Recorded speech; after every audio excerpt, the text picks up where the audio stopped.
بسم اللہ الرحمن الرحیم۔ شروع اللہ کے نام سے جو بہت بڑا مہربان نہایت رحم والا ہے۔ نبی کریم صلی اللہ علیہ وسلم فرماتے ہیں کہ مجھے اپنی امت پر سب چیزوں سے زیادہ 3 چیزوں کا خوف ہے۔ ایک یہ کہ ان پر دنیاوی فتوحات زیادہ ہونے لگیں، جس کی وجہ سے ایک دوسرے سے حسد پیدا ہونے لگے۔ دوسرے یہ کہ قرآن شریف آپس میں اس قدر عام ہو جائے کہ ہر شخص اس کا مطلب سمجھنے کی کوشش کرے، حالانکہ اس کے معنی اور مطالب بہت سے ایسے بھی ہیں کہ جن کو اللہ تعالیٰ کے سوا کوئی نہیں سمجھ سکتا، اور جو لوگ علم میں پختہ کار ہیں وہ بھی یوں کہتے ہیں کہ ہم اس پر یقین رکھتے ہیں، سب ہمارے پروردگار کی طرف سے ہے۔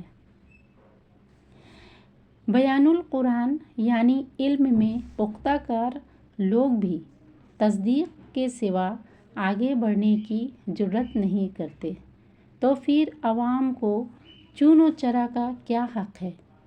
تیسرے یہ کہ علماء کی حق تلفی کی جائے اور ان کے ساتھ لاپرواہی کا معاملہ کیا جائے۔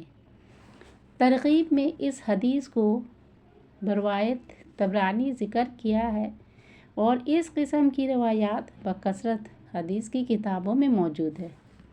جس قسم کے الفاظ میں اس زمانہ میں علماء اور علوم دینیہ کے متعلق اکثر استعمال کیے جاتے ہیں، فتاوی عالمگیری میں ان میں سے اکثر الفاظ کو الفاظ کفریہ میں شمار کیا ہے، مگر لوگ اپنی ناواقفیت سے اس حکم سے غافل ہیں۔ اس لیے نہایت ضروری ہے کہ اس قسم کے الفاظ بالعموم استعمال کرنے میں بہت زیادہ احتیاط کی جائے۔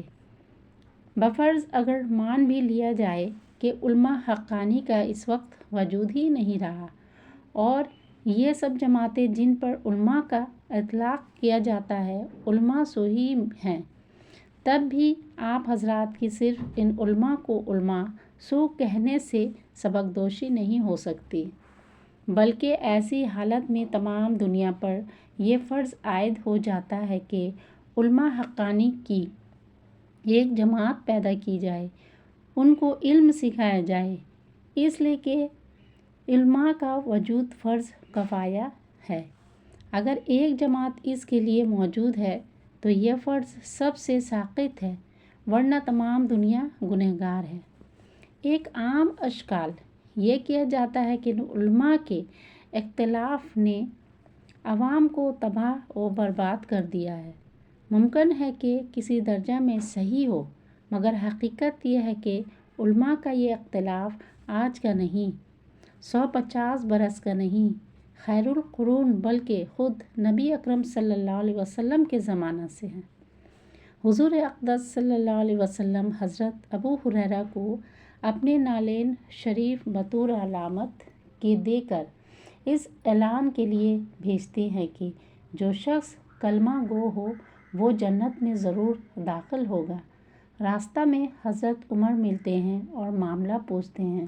حضرت ابو ہریرہ اپنے آپ کو حضور صلی اللہ علیہ وسلم کا قاصد بتاتے ہیں، لیکن پھر بھی حضرت عمر اس زور سے ان کے سینے پر دونوں ہاتھ مارتے ہیں کہ وہ بیچارے سرینیوں کے بل زمین پر گر پڑتے ہیں، مگر نہ کوئی حضرت عمر کے خلاف پوسٹر شائع ہوتا ہے، نہ کوئی جلسہ ہو کر احتجاجی ریزولوشن پاس ہوتا ہے۔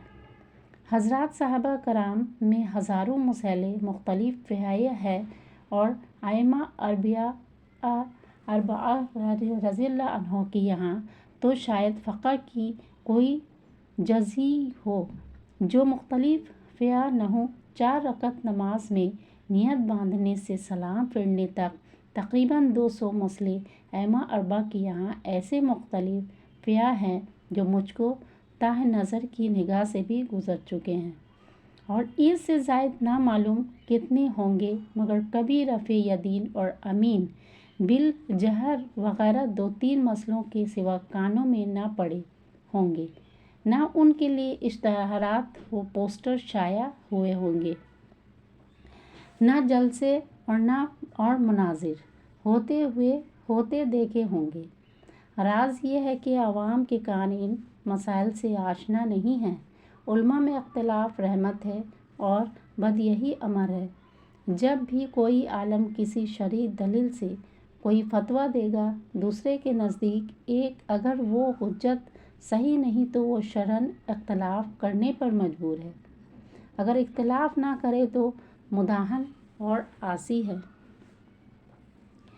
حقیقت یہ ہے کہ لوگ کام نہ کرنے کے لیے اس لیکچرر اور پوچھ ازر کو ہیلا بناتے ہیں، ورنہ ہمیشہ ادبا میں اختلاف ہوتا ہے، وکلاء کی رائے میں اختلاف ہوتا ہے، مگر کوئی شخص علاج کرانا نہیں چھوڑتا، مقدمہ لڑانے سے نہیں روکتا۔ پھر کیا مصیبت ہے کہ دینی امور میں اختلاف علماء کو ہیلا بنایا جاتا ہے؟